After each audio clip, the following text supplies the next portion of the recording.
तो दोस्तों, आज के इस वीडियो में मैं बात कर रहा हूं किसी इंसान की ऐसी क्वालिटी के बारे में जो उसे लोगों के बीच एक अलग पहचान दिलाने में मदद कर सकती है और उसे सबके लिए आकर्षण का केंद्र भी बना सकती है। अगर आप भी वैसे इंसान बनना चाहते हो तो बस वीडियो को देखते रहो। हम में से ज़्यादातर लोग लोगों को इम्प्रेस करने की कोशिश करते रहते हैं। उन्हें ये साबित करने की कोशिश करते हैं कि मैं एक ख़ास इंसान हूँ। पर क्या ऐसा करने में हम अक्सर सफल हो पाते हैं? तो इसका सीधा सा जवाब है नहीं, क्योंकि तब आप जो तरीके अपनाने लगते हो वो ही गलत साबित हो जाते हैं। कुछ के भीतर ये हैबिट नेचुरल होती है। हम कह सकते हैं कि उसका फैमिली बैकग्राउंड या बचपन से ही वो कुछ ऐसे लोगों के बीच में रहा है जो अपने आप में एक विशेष स्थान रखते हैं और कुशल वक्ता भी हैं। और कुछ लोग बाद में उन्हीं को देखकर खुद को भी प्रभावी इंसान बनाने की कोशिश करते हैं। अब आप ये तो समझ ही गए होंगे कि कुछ पाना और अपने पास पहले से ही कुछ होना में बड़ा अंतर होता है। कुछ पाने के लिए मेहनत और कड़ी एक्सरसाइज करनी पड़ती है। केवल मेहनत ही नहीं, सही चीज़ के लिए मेहनत, सही एक्सरसाइज करनी पड़ती है। अभी मैंने बताया था कि खुद को प्रभावी बनाने के लिए आप जो तरीके अपनाते हैं कई बार वो ही गलत साबित हो जाते हैं। क्या हैं वो गलत तरीके? आप अच्छा और ज़्यादा बोलने की कोशिश करने लगते हो, हाव भाव में बदलाव करते हो। ग्रुप में जब कोई बात होती है तो सबका ध्यान खींचने के लिए आप सबसे पहले अपना ओपिनियन देने की कोशिश करते हो ताकि लोग आपको श्रेष्ठ माने। पर ये सब गलत एक्सरसाइज हैं। इससे लोगों को पता चल जाता है कि आप असल में श्रेष्ठ हो नहीं, बल्कि अपने आप को श्रेष्ठ दिखाने के लिए दिखावा करने की कोशिश कर रहे हो, जो कि बिल्कुल भी प्रभावी नहीं होता। लोगों को बिल्कुल पता नहीं लगना चाहिए कि आप जानबूझकर अपने आप को महान बनाने पे तुले हो। लोग जब ये समझ जाते हैं तब आपके बारे में और ही ज़्यादा नेगेटिव सोचने लगते हैं। चलो अब हम उस तरीके पर गौर करते हैं जिसे अपने ऊपर लागू करके आप अपनी अच्छी और अलग पहचान बना सकते हैं, लोगों को अट्रैक्ट भी कर सकते हैं, उनका ध्यान अपनी ओर खींच सकते हैं।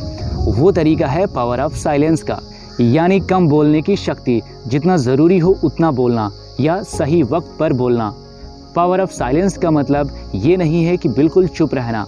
आपके आसपास एक प्रभावी व्यक्ति ज़रूर होगा, या आपके फ्रेंड सर्कल में कोई होगा, या कोई ऐसा जो आपकी नज़रों में बहुत अच्छा है, आप उससे हमेशा प्रभावित रहते हैं। वो आसानी से लोगों को अपनी ओर अट्रैक्ट कर लेता है और अपनी बात मनवा भी लेता है। लोगों को उससे मिलना और बात करना अच्छा लगता है, क्योंकि आप भी उससे बड़े प्रभावित हैं। बस आपको उससे ही सीखना है।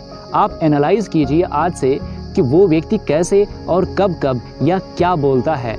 बातचीत करने में आप भी बड़े एक्सपर्ट हो, फिर भी आप उतने प्रभावी नहीं हो। इसका मतलब है कि आपको सही अवसर पर और कितना बोलना ज़रूरी है ये सीखना बाकी है। दोस्तों, अलग अलग स्थितियों के हिसाब से आपको बोलना सीखना है।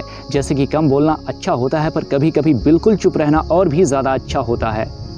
अपने आसपास के लोगों का ही एक उदाहरण लेते हैं। मेरा एक दोस्त एक लड़की के साथ नए नए रिलेशनशिप में था। उसने मुझसे कहा, यार मैं अपने पार्टनर को समझ नहीं पा रहा हूँ कि आखिर वो मेरे बारे में क्या सोचता है और अपने बारे में भी खुलकर कुछ नहीं बताता।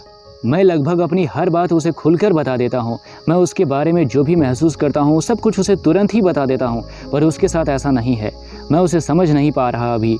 मैं हर बार उससे बात करने के बाद यही सोचता हूँ कि आखिर इस बात को लेकर वो मेरे बारे में क्या सोच रहा होगा, क्योंकि उसकी प्रतिक्रिया बड़े ही कम शब्दों में आती है। इसलिए उसकी बात को समझने के लिए मुझे सोचना पड़ता है। इसलिए मैं उसके बारे में बहुत ज़्यादा सोचता हूँ। सोचो, आप किसी से मिलते हो, अपने ज़्यादा बोलने की आदत के चलते आप एक दो मुलाकात में ही अनावश्यक रूप में बहुत कुछ बक देते हो, अपनी पूरी पोल खोल करके रख देते हो, तो अगले के पास आपको जानने के लिए क्या बचेगा? आखिर आप उसके आकर्षण का केंद्र क्यों बनेंगे? आपने उसे अपने बारे में सोचने का मौका ही नहीं दिया। इसके उलट आप उसके बारे में ही सोच रहे हैं। इसका मतलब ये बिल्कुल भी नहीं है कि आपको अपने बारे में कुछ बोलना ही नहीं है। अपने बारे में बोलने का सही अवसर ढूंढना है, तब बोलना है। अच्छा, एक बात बताओ, आपके साथ कभी ऐसा हुआ है कि आप किसी नए व्यक्ति से मिलते हो, मिलने से पहले आप उसके बारे में बहुत कुछ सोचते हो, जैसे कि वो कैसा होगा, आखिर मैं उससे किस तरह बात करूं कि उसे इम्प्रेस कर पाऊं।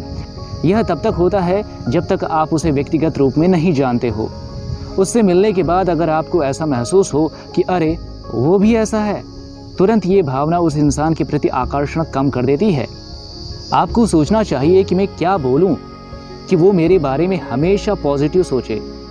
इसके लिए दूसरे को समझना है कि वो कैसा है और उसे क्या पसंद है या वो क्या चाहता है।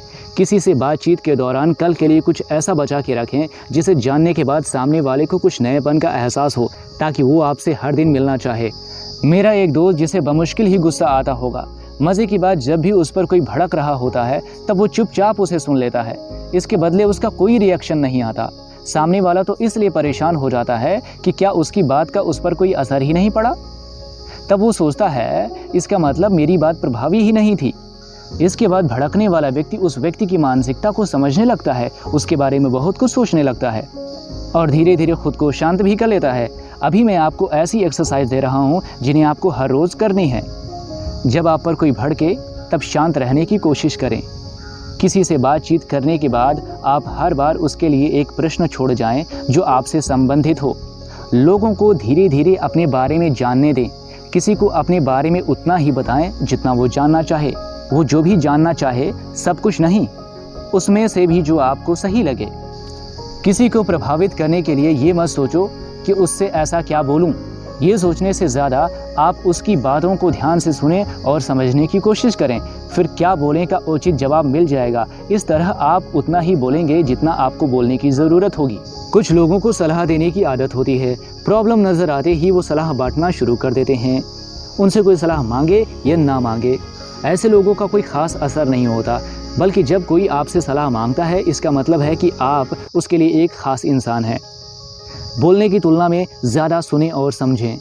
तो दोस्तों, इस वीडियो में इतना ही। अगर वीडियो पसंद आया है तो लाइक करें, शेयर करें और हमारे चैनल को भी सब्सक्राइब कर दें। आपका धन्यवाद।